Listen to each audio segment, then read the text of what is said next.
over there in France, in a big advance, little jolly Sultan came. Turkish army is not a serious modern army.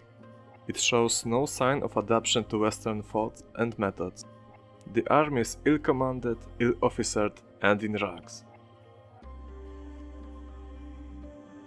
Although many sources claim that the Ottoman army wasn't ready for World War I, it isn't entirely true. In 1914, the Ottomans had 36 battle-ready infantry divisions, 200,000 troops, and 8,000 officers. They lacked equipment, especially modern artillery, munitions, machine guns, medicine, and communication equipment.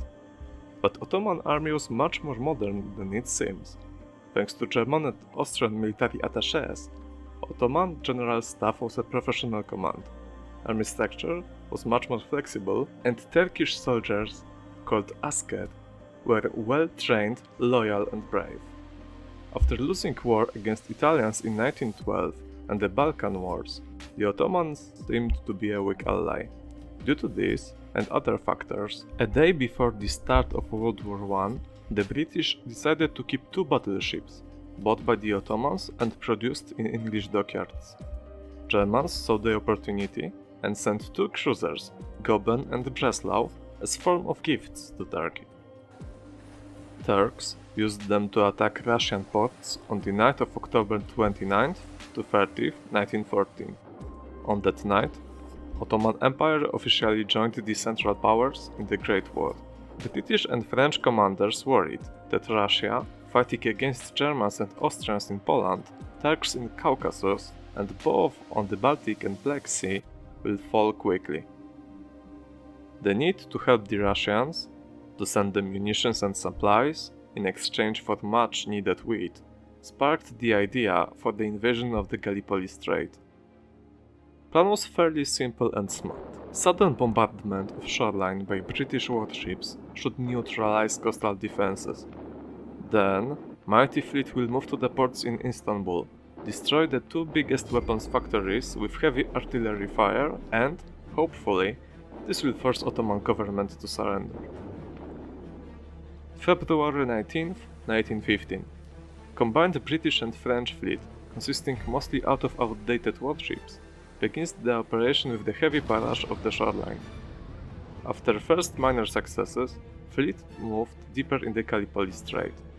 On March 18th, fleet struck undetected minefield. Great Britain lost 3 battleships, French lost 1. This forced the attackers to invade through land, to take coastal cannons and clear the way for ships. April 25, 1915. First Anzac forces, consisting of Australian and New Zealand soldiers, under the command of General Hamilton, arrived at a small, unnamed cove. To this day, their landing site is known as the Anzac Cove. The rest of the invasion forces attacked beaches X, W, and V at Cape Helles. After establishing a foothold, a quick invasion turned to trench warfare. After months of bloody battles, British and French troops had to evacuate from Gallipoli. This photo depicts a makeshift harbor built by English soldiers. This photograph comes from the German Illustrated War Chronicle, first week of December 1915, issue 70, Hansa Verlag, Hamburg, which is also part of my collection. Halbmedaillesse, the war medal, known also as Gallipoli Star, to the fact that most of the medals were awarded during the Gallipoli campaign. Eiserner Halbmond, the Iron Half Moon, nicknamed by the Germans as the War Medal, was in some way similar to the Iron Cross, has been established in 1333, 1915, as the Ottoman Medal for bravery and courage in battle during World War I. Original Ottoman version of the medal is made from copper and nickel in the shape of a star, painted in red. A raised crescent, open at the top, encircles the center of the badge. Inside the crescent is the tukra, or cipher of the decoration's creator, Sultan Mehmed V, over the date 1333. The reverse is flat, with a pin. There were also versions produced in Germany and Austria-Hungary. These versions, often referred to as replacements or jewelers' versions, feature a beautiful red enamel, and such replacement stuff, produced by AWS, is now part of my collection. Gallipoli stars were awarded in a box, with beautiful document and a red ribbon with 2 white stripes. When in formal dress, this badge was worn at the center, below the right breast pocket. Wear of the badge was exclusive. In everyday wear was substituted by the ribbon. The ribbon was worn from the second hole in the tunic button, similar to Iron Cross ribbon. There were even clasps for taking part in battles such as Gallipoli, Suez Canal, or Caucasus.